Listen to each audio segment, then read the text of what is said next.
tarde, moitas grazas por acompañarnos hoxe nestas jornadas. Eu quería comenzar dicindo unhas pequenas palabras presentando aos nosos relatores, que son a parte máis importante da tarde. Vai para 3 séculos, un reducido grupo de mulleres comezou unha loita internacional utilizando como principais armas a reflexión e a dialéctica. Esta loita pacífica, que segundo os seus detractores non conducía apenas a ningún lugar, acabou a visualización dunha parte da sociedade que se atopaba adormecida. Este logro marcou a senda para a consecución dunha igualdade de dereitos sociais e esta loita continúa a día de hoxe na procura da equidade entre xéneros, a xustiza social e o empoderamento das mulleres. É por isto que o feminismo e o traballo social deben de estar inexorablemente unidos, sendo a nosa profesión feminista por definición, xa que todas nós utilizamos estes principios básicos na nosa práctica profesional diaria. Para falar de feminismo, de empoderamento, de patriarcado, de traballo social, temos esta tarde a 3 grupos de personas. A primeira delas é Elena Molanes, que nos presenta o apoderamento das mulleres desde a práctica profesional. Elena é graduada en Traballo Social e Experta en Mediación, interesouse pola perspectiva de xénero durante a súa época de estudante, incorporando posteriormente esta perspectiva no seu desenvolvemento profesional, no que traballou nas áreas de maiores e da inclusión social, áreas nas que foi consolidando a ética de xénero na súa práctica diaria. Actualmente é a directora do Centro de Emerxencias para Mulleres Víctimas de Violencia de Xénero, onde acadou unha enriquecedora experiencia profesional que esta tarde vai compartir con nós. De seguida tenemos a intervención do alumnado da Escola Universitaria de Traballo Social de Santiago de Compostela co relatorio Mapas narrados para deconstruir, experiencias de concienciación e intervención do alumnado de traballo social desde unha perspectiva feminista. En representación da aula de terceiro da Escola Universitaria temos a Alba Mejomé López, Lucía Fernández Batá e Llagua Parado Rodríguez. Elas e el van nos traer a arte a este serán de celebración, explicándonos o concepto dos mapas corporais que utilizan para xerar procesos diagnósticos, reflexivos e de concienciación sobre a socialización diferencial e desigual que se dá nas sociedades patriarcais e heteronormativas. E por último, ainda que non menos importante, temos a Cheso Rivales, co relatorio de traballo social feminista. Elena é traballadora social experta en xénero e conta con mestrado en Igualdade de Estudios de Xénero da Universidade de Vigo e mestrado de Educación para a Igualdade da Universidade de Coruña. Naide dos Meniñas e unha Mariña, ferrolar e feminista. Comeza a súa militancia feminista na súa época como estudante, na súa carreira profesional, xunto coa súa compañeira Amor, vinculouse en varios proxectos pioneiros relacionados coa muller, como o proxecto de atención a mulleres que se chama Prostitución de Activismo Ella. Actualmente traballa na Casa de Acollida para mulleres que sofren violencia de xénero de Ferrol, onde, segundo as súas propias palabras, leva aprendido e se leva asustado moito. Tamén realiza formación en igualdade para os presos do método Nelson Mandela do cárcere de Teixeiro. Nada, sen máis unha palabra de Elena. Muchas gracias. Bueno, muchas gracias pola invitación, a verdade é que estou encantada de participar. Recordo que foi no último ano dos meus estudios da diplomatura de traballo social cando escoitei por primeira vez falar de xénero e traballo social nunha xornada organizada pola universidade. E o tema, a verdade, que me entusiasmou e empecé a pensar en como debería ser a miña intervención como traballadora social no ámbito da igualdade e a violencia de xénero. E posteriormente empecé a traballar con maiores e persoas con discapacidade. O xénero e, sobre todo, as diferencias en base ao mesmo eran parte do meu traballo diario. Mulleres con discapacidade, mulleres maiores, doblemente vulnerables. No ano 2008, incorporei ao Consorcio Galego de Servizos de Igualdade e Benestar, en concreto ao ámbito da inclusión social, onde novamente as caras da pobreza, perceptoras racistas, estaban representadas por mulleres. Despois empecé a traballar no CEMBI, no Centro de Emerxencia para Mulleres en Situación de Violencia de Xénero, que supuso a experiencia a nivel persoal e profesional máis enriquecedora para min e a que tuve ata agora. Por iso decidí compartila con vos esta tarde, pola importancia que ten para min o día de hoxe tamén para todas e para todos, que conmemora a nosa profesión e desta maneira seguir empoderando as mulleres. Mirade,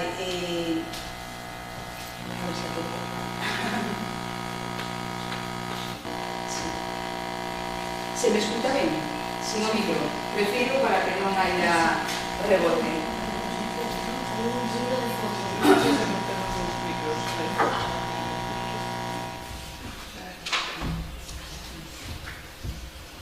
Bueno, como ben sabedes, o empoderamento ou apoderamento en galego é o proceso a través do cal a muller facúltase, habilítase e autorízase. Este proceso é totalmente subjetivo, vale? Cada muller ten o seu ritmo de empoderarse, de autorizarse, de facultarse como muller.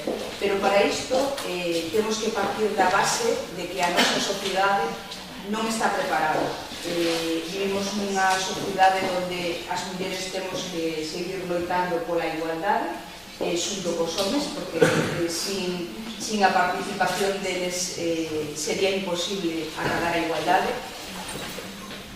Dende logo, o cambio de mentalidade ten que ser real e efectivo para acadar esta igualdade e para acadar o empoderamento que as mulleres temos que conseguir.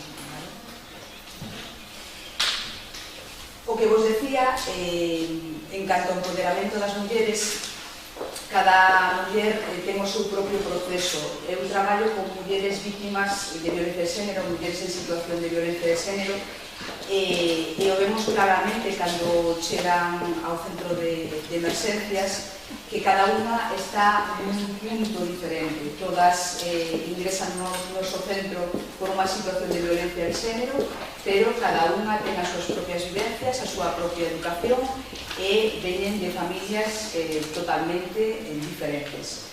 A educación é fundamental, baixo o noso punto de vista, para acadar ese empoderamento. De feito, das mulleres que ingresan no CEMI, notamos que hai moitas situacións que elas nos relatan de que xa nas súas propias familias había situacións de malos tratos, o seu pai moitas veces exercía violencia sobre a súa nai, e moitas veces sobre as fillas e os fillos.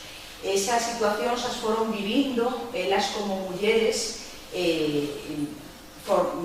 parte dunha familia que se compoñía dunha familia. E, bueno, todas estas situaciones o que fixeron foi marcalas dende a infancia, vale? Despois nos atopamos tamén con que casos normais de mulleres que non pasaron por estas situacións de violencia, a sociedade non é igualitaria. Partimos de que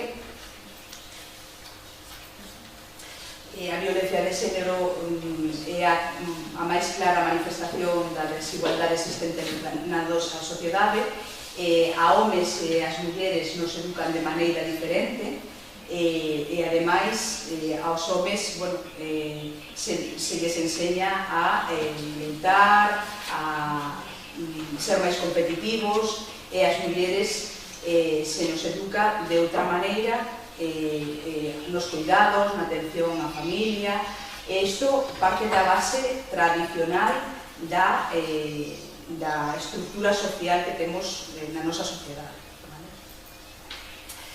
Por lo tanto, partimos de raíces socioculturais xa dende... Perdón, que estou un pouco nerviosa. Totalmente diferentes en canto ao ámbito masculino e ao ámbito femenino. Por lo tanto, a construcción da identidade de homes e de mulleres é desigual, vale? O que vos dicía, os homes aprenden a competir, a loitar, a gañar, a imponerse por encima dos demais, e as mulleres nos enseñan outros aspectos das relacións persoais moito máis productivos, baixo o meu punto de vista, que o que se lles pode enseñar aos homens. De feito, no caso que me toca, son nai dun neno, eu intento educalo na igualdade, pero o que vexo é que a sociedade non está preparada. De feito, exemplos reais como a vida mesma, por exemplo, cando se vai a comprar roupa, pois o que as tendas, os centros comerciais teñen moita máis roupa femenina que masculina, o sea, aí está tamén a diferencia, non? O que se lle exixe aos homes e o que se lle exixe ás mulleres. As mulleres se nos exixe máis a nivel físico, a nivel de apariencia, e aos homes teñen outro tipo de exigencias menores a ese niveis. Tradicionalmente o espacio público tamén foi parte do desenvolvemento dos homes, porque ata que a muller se foi incorporando ao mercado laboral era o home o que traballaba fora do fogar, e polo tanto esa visibilidade era moito maior para eles que para elas. Despois falamos tamén de que no ámbito doméstico hai certos problemas que sufrían as mulleres que estaban totalmente silenciados, como é a soidade, as cargas familiares non compartidas, riscos dos que nunca se falou e que agora se empeza a falar deles. Quería volver atrás coa presentación.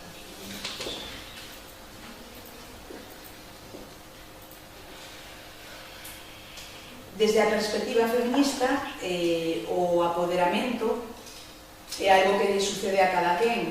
O que vos comentaba antes, cando unha muller chega ao noso centro, non partimos da mesma base en canto a situacións persoais. De feito, na primeira entrevista que se lle fai a muller, se valoran as necesidades reais desa muller, e as necesidades que nos valoramos como profesionais non son as mesmas que elas manifestan. E todo isto é a causa dun proceso de violencia de xénero, vale? Polo cal elas chegan ao noso centro.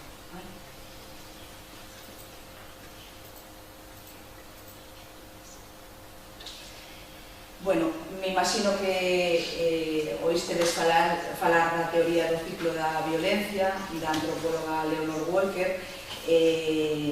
Nos traballamos todos os días con este proceso.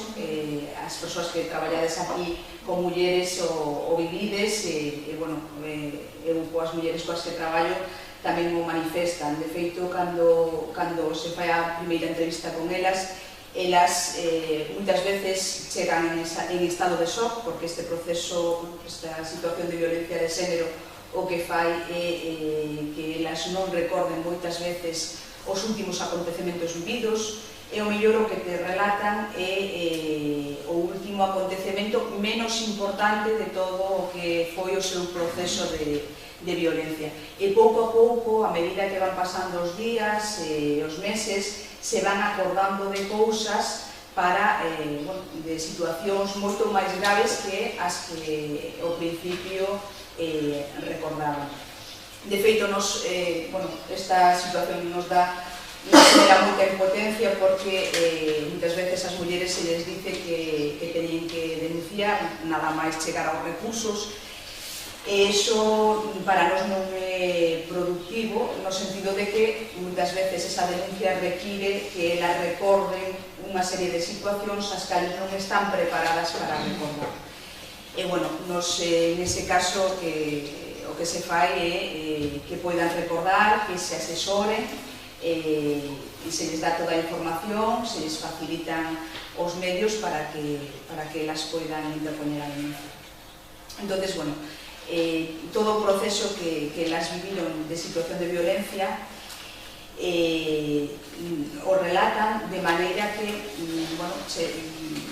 cando lle preguntas por que denuncias ou como foi a relación de parella, elas te relatan que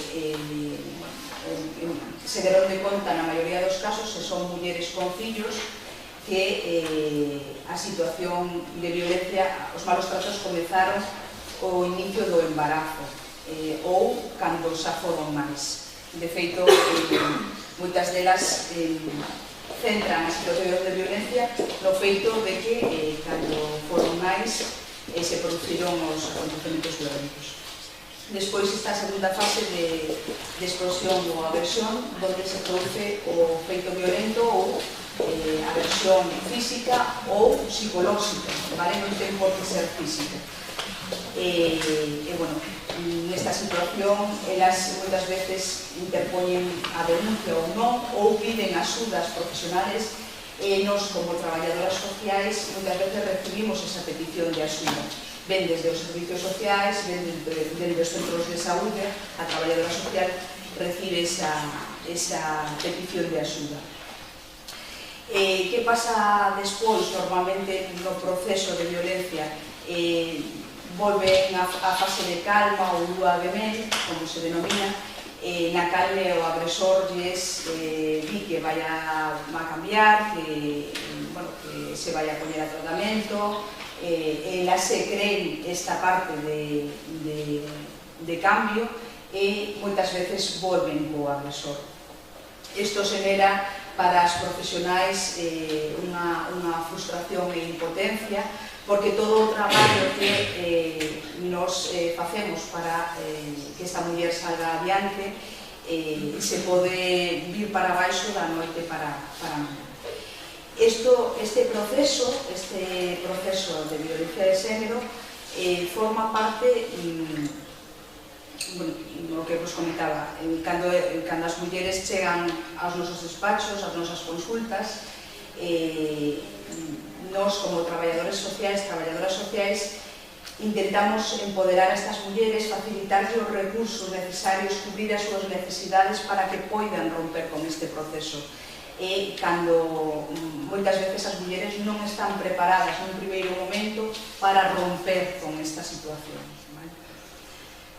Polo tanto, o ciclo da violencia forma parte tamén da nosa intervención profesional como profesionais que empoderamos as mulleres de cara a que poidan romper canto antes con esta situación. Bueno, tamén estamos dende o CEMBI, nos atopamos con que moitas das mulleres que chegan ao CEMBI presentan estas series de síntomas que está denominado como síndrome da muller maltratada, polo cal quero que vexades, que teñades en conta como chegan as consultas, os despachos, estas mulleres, e o que hai que ter en conta para traballar con elas de cara ao proceso de empoderamento. Moitas recordan acontecementos traumáticos, reviven esos acontecementos, e isto as paraliza para tomar decisiones para enfrentarse a xestións que a nós nos poden parecer moi fáciles, como, por exemplo, ir ao concello a facer un padrón. Iso as paraliza e son incapaces de tomar esa decisión e levar a cabo esa xestión. Vos poño exemplos da práctica diaria. Teñen un nivel elevado de ansiedade, moitas veces non consiguen dormir pola noite, polo tanto, iso dificulta para a súa vida diaria, teñen dificultades para, non é o mesmo ter uns hábitos de vida saudables que non poder dormir, ter problemas de alimentación, todo iso repercute na saúde destas mulleres. Polo tanto, temos que ser conscientes de que a situación de violencia de xénero perxudica as mulleres na súa saúde, e hai que terlo en conta a hora de traballar con elas. De feito, o primeiro que facemos cando chegan ao noso centro é poñelas en contacto cos servicios sanitarios para que poidan ter unha cita co seu médico de cabeceira, co pediatra no caso de menores, e que lles poidan valorar se hai alguna enfermidade. De feito, moitas mulleres que estuveron no CEMBI e que están no CEMBI se les diagnostican enfermidades que elas descoñecían, sobre todo enfermidades de tipo transmisión sexual. Entonces, é moi importante para as mulleres poñelas en contacto cos servicios sanitarios e facilitarlle ese recurso que elas tiñan olvidado, porque parece algo normal pero a violencia de xénero rompe con todo e tamén rompe coa situación de saúde de cada muller. As mulleres minimizan toda a situación minimizan hasta tal punto de que, como vos decía, van recordando pouco a pouco todos os acontecementos traumáticos vividos. E o que te contan un principio non ten nada que ver co que te van comentando ao cabo de unhas semanas ou ao cabo de uns meses. Situacións tan graves como pode ser o mellor unha situación de maltrato aos menores que intentan ocultalas porque tamén se senten culpables desa situación. A culpabilidade é algo que está aí e que hai que traballar de cara a desculpabilizar a esas mulleres, as mulleres desas situacións. Despois nos atopamos tamén con que están acostumadas a relacionarse nunha situación de violencia, polo tanto, teñen dificultades a hora de establecer relacións interpersoais porque o que viven durante X tempo é violencia. Moitas veces teñen actitudes sumisas, non son capaces de ter relacións normais, digamos, co resto da xente, coas mulleres coas que conviven nos diferentes centros de acollida, en este caso no centro. E moitas veces esa situación de violencia tamén fai que se adquiran modelos de comportamento nos menores. De feito, nos sabemos que os menores e as menores que pasan polo centro de emerxencia reproducen situacións de conductas violentas que foron observadas durante o tempo de convivencia co agresor. De feito, vemos que no caso das nenas reproducen o rol da nai en moitos dos casos, ese rol de sumisa, ese rol de cuidado, e no caso dos nenos, todo o contrario, reproducen o rol de violencia do pai e en ocasións o reproducen coa nai. Eso todo se traballa para romper con esos comportamentos, con esos modelos de educación que non son saudables, dende logo. Despois, tamén teñen sufren distorsión da súa imaxe corporal. Moitas veces isto se traduce en casos de anorexia e bulimia. No centro se traballa a nivel de pautas de alimentación, restablecemento de horarios, de tempos. Entonces, hai un servicio de alimentación adecuado e unhas comidas ás diferentes horas do día. Nos observamos que hai situacións nas que hai unha anorexia, hai unha bulimia, e elas non son coñecedoras. Por lo tanto, o que vos decía con anterioridade, os servicios, remitilas aos servicios sanitarios para que poidan traballar esa problemática. En canto a problemática sexual, sobre todo relacionada coa parella, elas se sinten incapaces de establecer novas relacións con outras parellas e así o manifestan. E o que vemos tamén é que cando establecen relacións con outras parellas en tempos moi curtos de tempo, volven a caer en situacións de malos tratos ou de violencia. Por lo tanto, é importantísimo este traballo de empoderamento coas mulleres en situación de violencia de xénero por todo isto que vos acabo de decir, cales son as consecuencias desta violencia de xénero. E nos, no traballo o vemos todos os días. Para mí é moi importante falar do proceso de indefensión aprendida, porque isto nos genera a nivel profesional moita frustración. Por que unha muller vítima de violencia de xénero non rompe coa situación de violencia de xénero? Por que non o fai? Por que non o fixo antes? Por que a primeira vez que a insulta ou que a amenaza non rompe con esa situación? Pois, o estudio que se fixo con mulleres vítimas de violencia de xénero por parte de Leonor Walker, o di claro, elas están acostumbradas a actuar dar unha determinada resposta ante esas situacións de violencia de xénero. Os comportamentos ao principio poden ser de evasión ou de fusida a unha exposición continua de violencia. Ao cabo do tempo, cando a persoa leva un determinado período sufrindo estas situacións, o que fai é minimizalo, vale? A nosa mente non está preparada para vivir feitos traumáticos todos os días e, polo tanto, o que se fai é, o típico que o mellor le tiña a comida preparada todos os días á mesma hora, quente, e cando chegaba dicía que estaba fría e eu xa non sabía o que facer para que ele estivera contento. Entón, elas o que tenden é a que todo este perfecto nas mellores condicións posibles para esa persoa, para non ter ningún tipo de problema.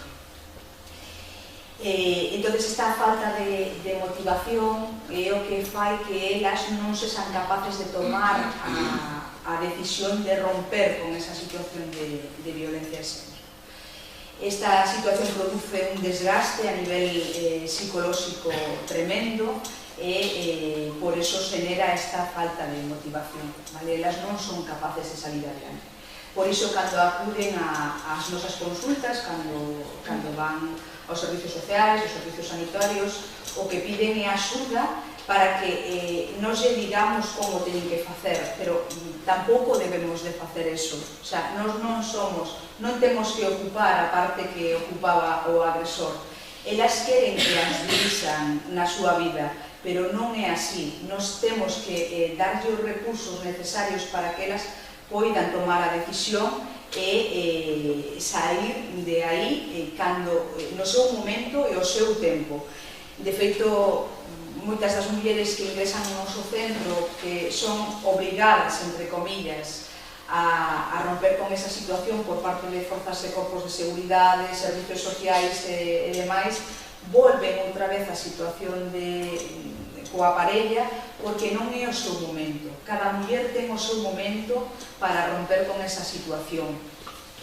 Polo tanto, nós como traballadoras sociais, se unha muller non está preparada, tampouco debemos obrigala a tomar unha decisión que non é pertinente nun determinado momento, a non ser que haxa unha situación de risco vital a cal, desde logo hai que denunciar.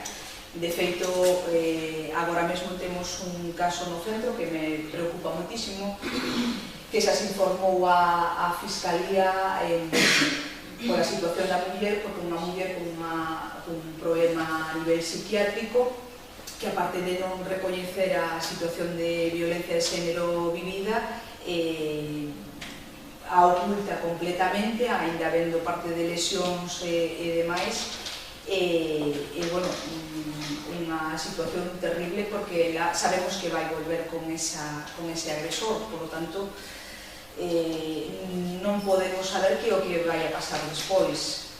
Aí, neses casos, sí que, como profesionais e como traballadoras sociais, dende logo hai que informar ao xulgado, á Fiscalía, a forzas e corpos de seguridade, para que se tomen as medidas que se estimen pertinentes.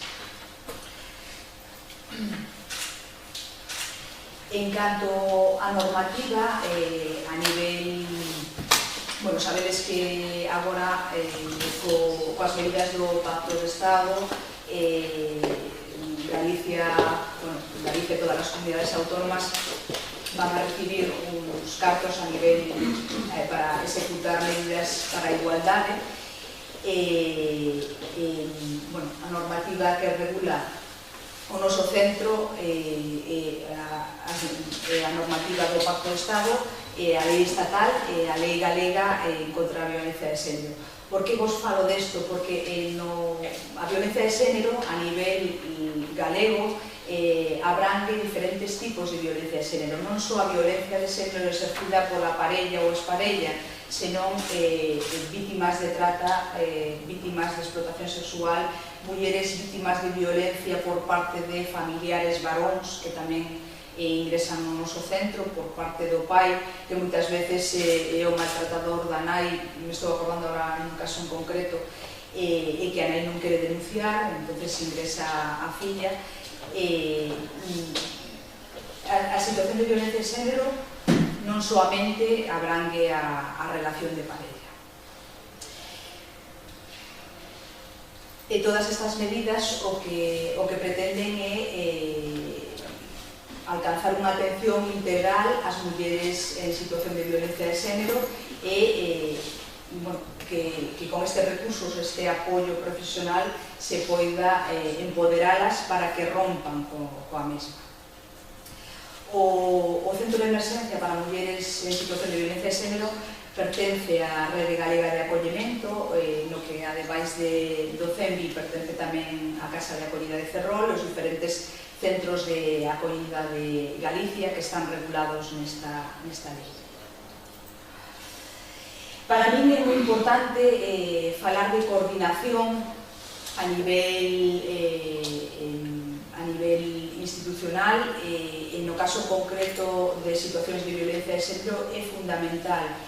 De feito, dende que unha muller acompañada ou non de persoas dependentes ingresan no CEMBI, nos ponemos en contacto con todas estas institucións, con todos estes organismos, porque teñen que coñecer a situación da muller para, de alguma maneira, sensibilizarse con ela e axudala, vale? Vos conto exemplos claros. Nos, por exemplo, cando unha muller chega ao centro acompañada de menores, se fai a escolarización dos menores e se fai petición tamén de servizo de garderías por situación de emerxencia social. Todo isto habrá unha serie de trámites que dende inspección educativa e dende escolas infantís pois o mellor non teñen por que coñecer. Nos, como traballadoras sociais no ámbito da igualdade, no ámbito da muller, temos que informar aos diferentes dispositivos, en este caso educación, de que hai uns procedimentos determinados para que estas prazas se adxudiquen de maneira inmediata, porque estes rapaces, estas rapazas, teñen que ir aos respectivos centros educativos o antes posible para normalizar a súa situación, vale?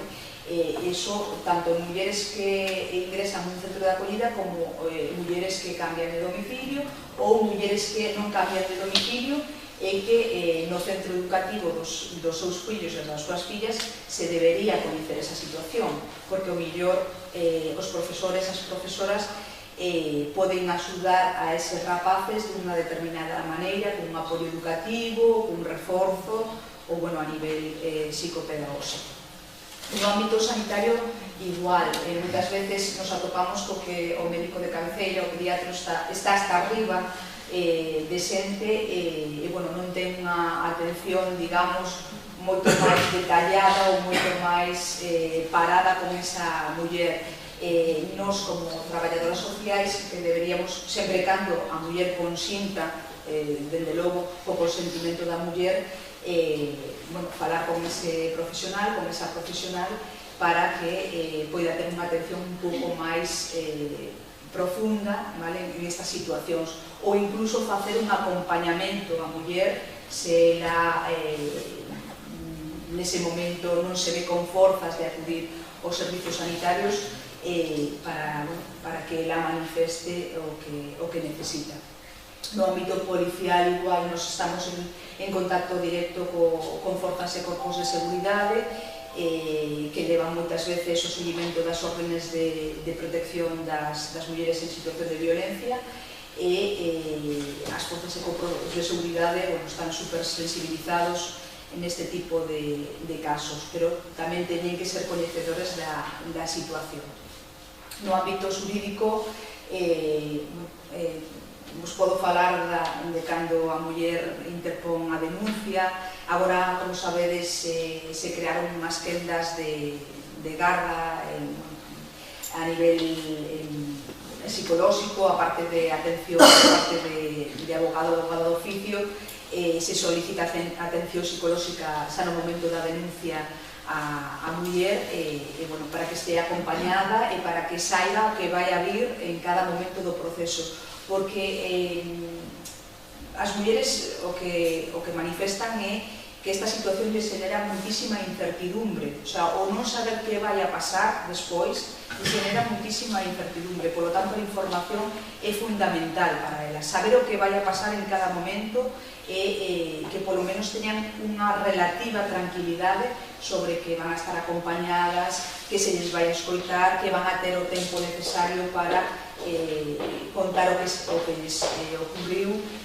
Todo iso é fundamental para elas e para que a súa autoestima vaya mellorando tamén.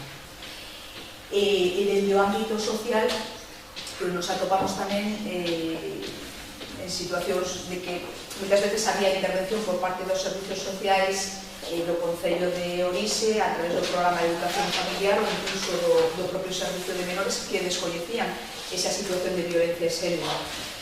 Por lo tanto, tamén é fundamental, co consentimento da muller, informar da situación, porque non é o mesmo a visión que se pode ter sobre un caso, sobre unha situación familiar determinada, cando existe unha situación de violencia de xénero ou cando non a existe. Por lo tanto, a coordinación e a intervención a nivel profesional dos diferentes, do ámbito educativo, sanitario, policial, é fundamental para traballar de xénero e cada un e cada unha dentro do seu ámbito poder facilitar os recursos necesarios para que esta muller poida salir adiante. Bueno, en canto ao CEMBI, o que vos comentaba, un centro que pertence á Rede Galega de Acollemento, adscrito ao Consorcio Galego de Servicios de Igualdade e Benestar. A nosa actuación é a nivel autonómico e incluso supraautonómico, recibimos casos tamén de outros puntos da xeografía. Temos unha capacidade de 20 prazas entre mulleres e menores, e a atención é continuada 24 horas do día, os 365 días do ano. Por lo tanto, as necesidades que podemos observar en canto á intervención coas mulleres en situación de violencia de xénero e as persoas dependentes dela é completa porque, como vos decía, nos convivimos con elas desde que se levantan ata que se acostan. Entonces, bueno, completa.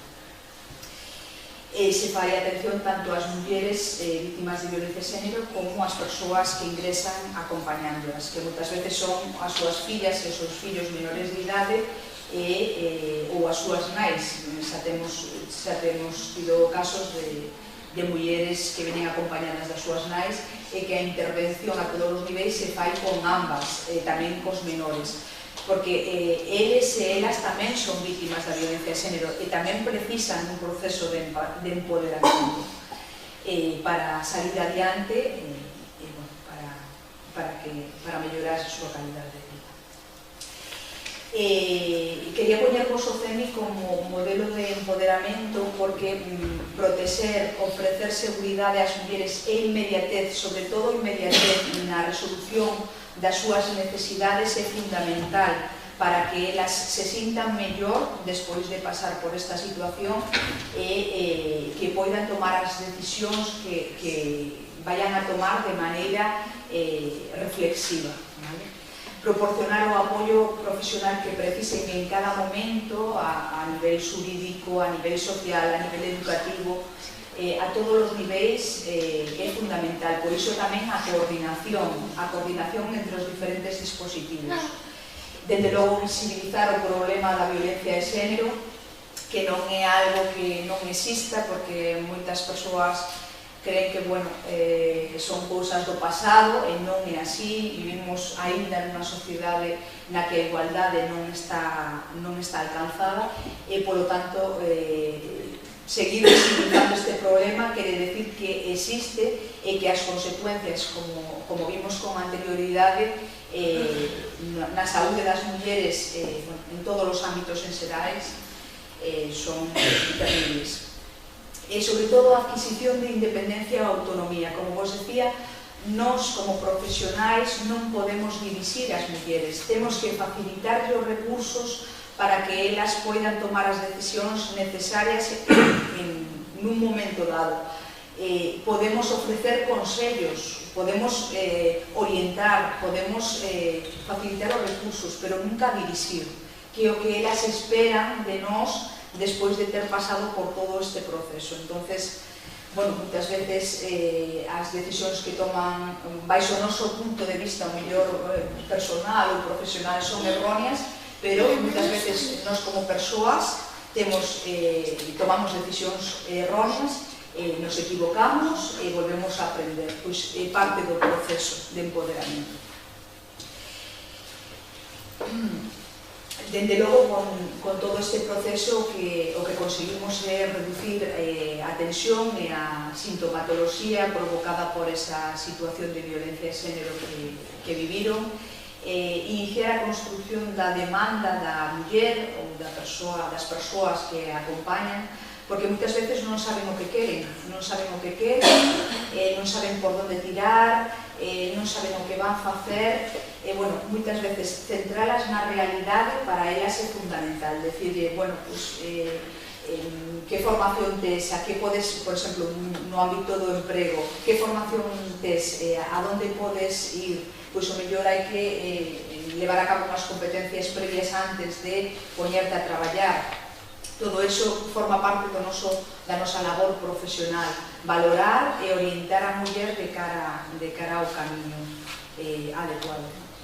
Iniciar os tratamentos profesionais adecuados a cada situación. Como vos decía, pois todas as mulleres poden sufrir unha situación de violencia de xénero, as que ingresan no CEMI, pero logo cada unha ten as súas propias necesidades, e non é o mismo unha muller que poida ter unha problemática de saúde mental que unha muller que non teña esa problemática. Os tratamentos van a ser totalmente diferentes e, polo tanto, nós como traballadoras sociais tamén temos que poñer os dispositivos en contacto con as mulleres sempre que las queiran, dende logo, porque moitas veces nos atopamos co que a muller ten un problema, non o recoñece e non podemos aí obrigala a que actúe.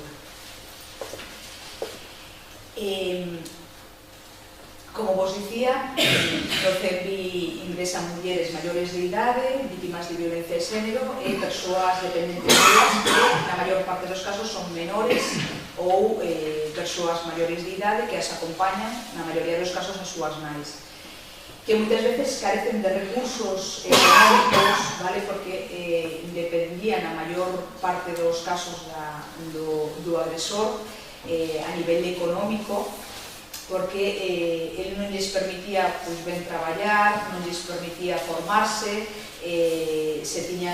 estaban obrigados de alguna maneira a estar na casa, vale? Esas son as situacións coas que nós nos atopamos. E tamén nos atopamos con casos de mulleres que teñen o seu traballo, moitas veces traballos a tempo parcial, por horas, que non lles permite unha independencia completa nesa situación de violencia. As mulleres que ingresan no CEMI son derivadas de outros servicios a nivel servicios sociais, a nivel centros de saúde, a nivel policía, a nivel juzgados. Entón, bueno, para que o teñades en conta no caso de necesitarlo. Como vos comentaba, cada muller que nos atopamos, non solamente no CEMI, como vos a podedes atopar vos nas vosas consultas a nivel traballo social, poden ter unha serie de problemáticas añadidas á situación de violencia de xénero, coas cales hai que traballar e derivar para os tratamentos adecuados, como poden ser problemáticas de drogas ou alcohol, enfermidades mentais ou outro tipo de enfermidades, ou incluso, como vos decía, ao CEMI poden ingresar mulleres vítimas de trato, explotación sexual, mulleres que se exerceron a prostitución, e, bueno, o traballo con estas mulleres é totalmente diferente. Bueno, criterios deos de baixa, como na maioría dos recursos están regulados na Lei de Servicios Sociais, non me vou a parar aquí moito nesto, pero as mulleres suelen salir por decisión propia do CEMBI ou por finalización do período de estancia. Me quería parar aquí un pouco en canto ás normas de convivencia, non se lle chamamos normas de convivencia no CEMBI, porque estas normas realmente son normas que podemos ter cada unha de nós nas nosas casas en canto a horarios, en canto a tempos, en canto a rutinas, en canto a higiene, en canto a alimentación, vale? Moitas veces o que nos atopamos é que a situación de violencia de xénero rompeu con todas estas cuestións. Entonces, nos atopamos con que, debido a eso, estas mulleres, estas persoas que dependen delas, pues hai que traballar de cara a que volvan a adquirir eses, digamos, hábitos de vida saludables, esos horarios, esos tempos para elas, e, polo tanto, estas normas sirven como modelo de cara a recuperar esa independencia, esa autonomía, digamos, perdida. Bueno, son normas, xa vos digo, en canto a horarios, en canto a comidas e demais, que elas, ademais, agradecen, porque así o manifestan, e que eu, o mellor, chegaba de traballar, non me podía poñer a ver a televisión porque quería que estivera todo o tempo con él, e polo tanto non podía facer outras cousas, eu quería facer eso, vale? Entonces, o ter o seu propio tempo para o ocio, para o tempo libre, é fundamental, que forma parte das necesidades da muller, e polo tanto volver a ter ese tempo, esa autonomía, mellora o seu proceso de empoderamento. Bueno, este é o personal que traballamos no CEMBI, abogada, como vos decía, por eso para mí é moi importante a coordinación, a intervención a nivel educativo, a nivel psicolóxico, a nivel social, a todos os niveis, porque cada unha de nós, as tres educadoras que traballan no centro, se encargan da parte educativa, tanto das mulleres como dos menores, en canto a hábitos, en canto a rutinas, en canto a saídas de ocio, o sea, normalizar a situación pola cal, normalización da vida diaria. A nivel psicolóxico tamén se traballa coas mulleres na terapia psicolóxica, tanto coas mulleres como cos menores, para que expresen as súas emocións, que moitas veces se viron totalmente olvidadas e non se tiveron en conta a hora de tomar, sobre todo as dos menores. De feito, bueno, fai uns días a psicóloga me comentaba, fixemos un traballo coas emocións, utilizando a técnica do debuxo, e, bueno, veía esos debuxos das menores, bueno, as manifestacións que tiñan a nivel de dibuxo eran sorprendentes, o sea, non tiña nada que ver o que eles manifestaban de cara ao exterior co que manifestaban coa psicóloga. Entón, é moi importante toda esa reconstrucción a nivel persoal, tanto das mulleres como dos menores, de outras persoas que as poidan acompañar.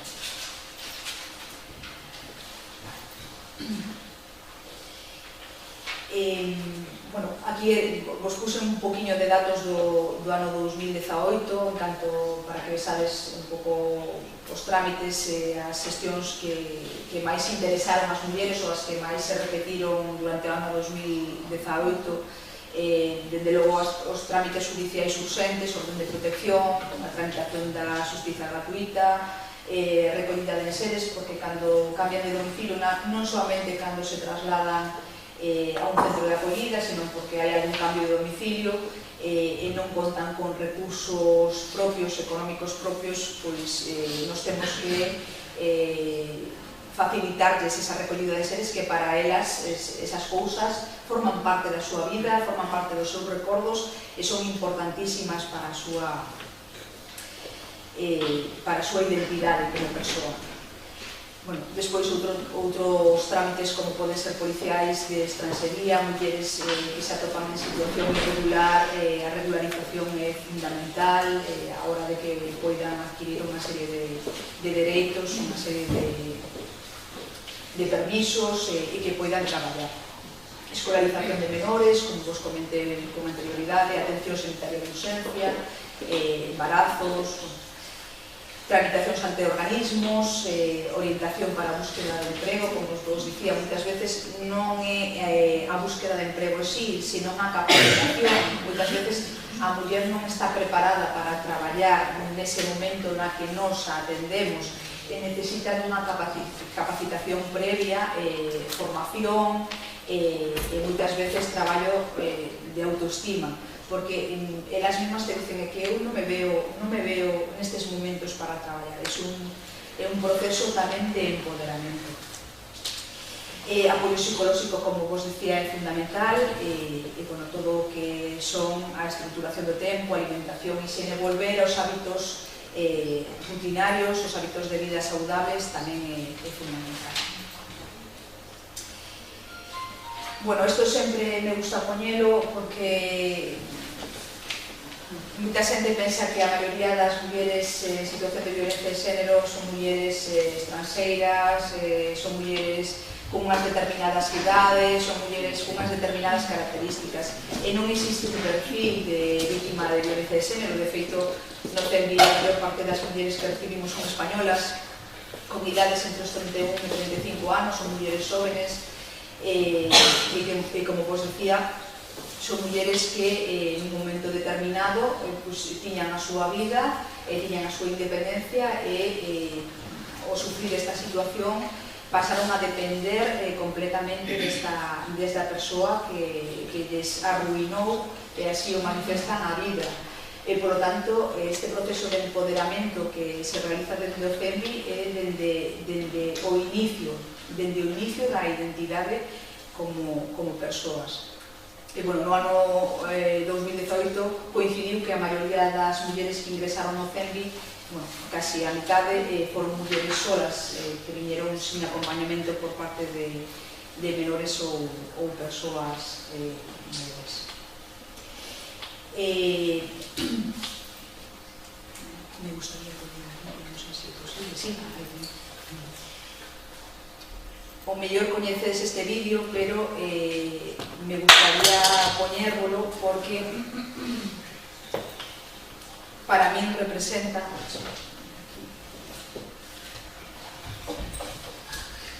si son capaz de poner sí.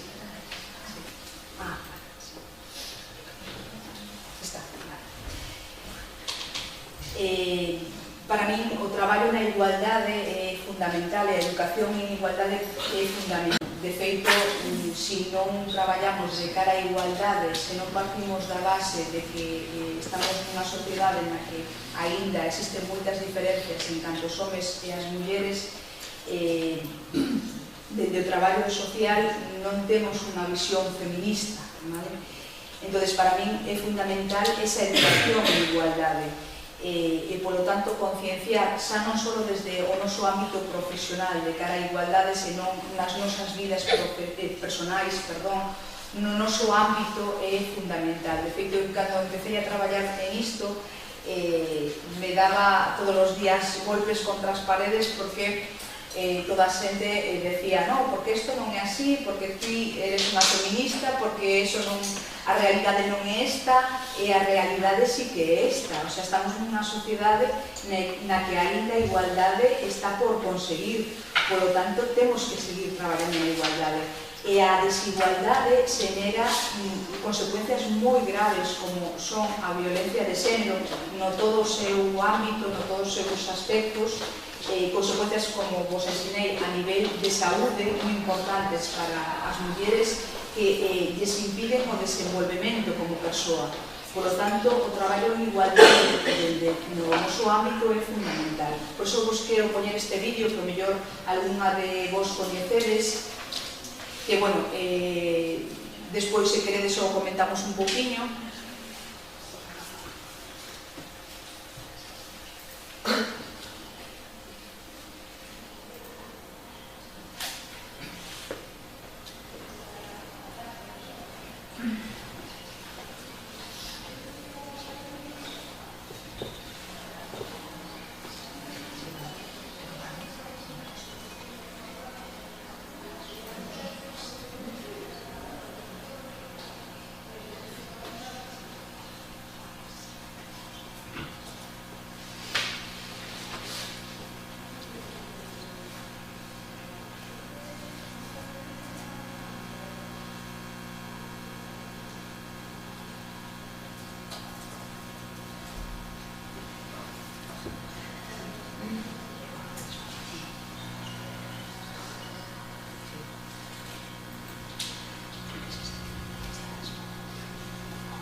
Querido papá, quería agradecerte que cuides tan bien de mí, aunque ni siquiera haya nacido todavía. Sé que ya te esfuerzas más que Superman, no dejas ni siquiera que mamá coma sushi. Pero necesito pedirte un favor. Te lo advierto, se trata de chicos. Porque yo naceré siendo niña. Lo que significa que para cuando tenga 14 años, los chicos de mi clase me habrán llamado puta, perra, zorra y muchas otras cosas más. Es solo una broma, por supuesto. Cosas que hacen los chicos. Es algo que no debe preocuparte. Lo entiendo. Quizá tú hiciste lo mismo cuando eras joven. No sé, para impresionar a los otros chicos. Estoy segura de que no lo hiciste con mala intención. Aún así, algunas personas no entenderán la broma. E irónicamente no lo digo por las chicas, sino por algunos de los chicos. Para cuando tenga 16, algunos de ellos habrán metido las manos en mi pantalón cuando esté tan borracha que no pueda parar. Aunque diga que no, ellos solo se reirán. Es gracioso, ¿no?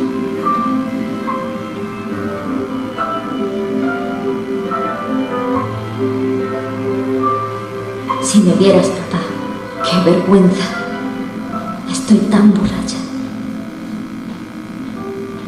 No es ninguna sorpresa que sea violada cuando tenga 21. Camino a casa en un taxi conducido por el hijo del tipo con quien ibas a nadar todos los miércoles.